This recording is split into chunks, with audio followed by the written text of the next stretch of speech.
in this film, there's more acting and more, which I think David Yates worked very well with. Yeah, I think the other thing I was going to say is that a huge factor to play was David Yates, who is very much an actor's director. He's very much interested in everyone giving very convincing and truthful performances, rather than... That was his priority, and you could definitely see that looking at the film, rather than...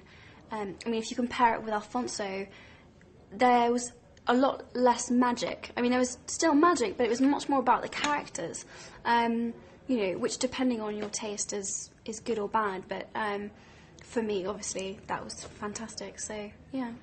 And finally, I guess the only other difference now between when the film's released and now the film on DVD is now we know where the series is going. We've read Deathly Hallows. Has that changed, or has that sort of reinvigorated you to get the last two done? Yeah, I think it has, actually. I think it's nice to know where it's going, if that makes sense. And it gives you, as I'm acting this sixth one, it gives you more perspective, and it gives you more to the performance you can give, because you kind of have an idea, where it's all going, definitely.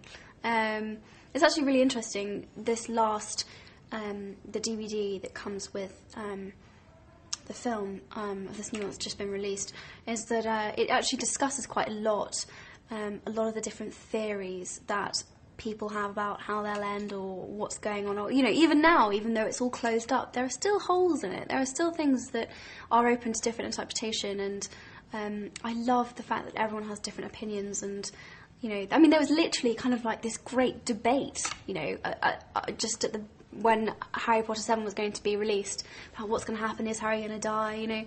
It's really interesting. It's really, really interesting. And for people who are either new to the world or who are really big fans of the books and the films, and I think the DVD gives it a whole nother level. Makes it really interesting. And of course it also gives you a look much more behind the scenes, which I think people really love as well, and a chance to look at how the films are made and looking around Leavesden, and it's really good.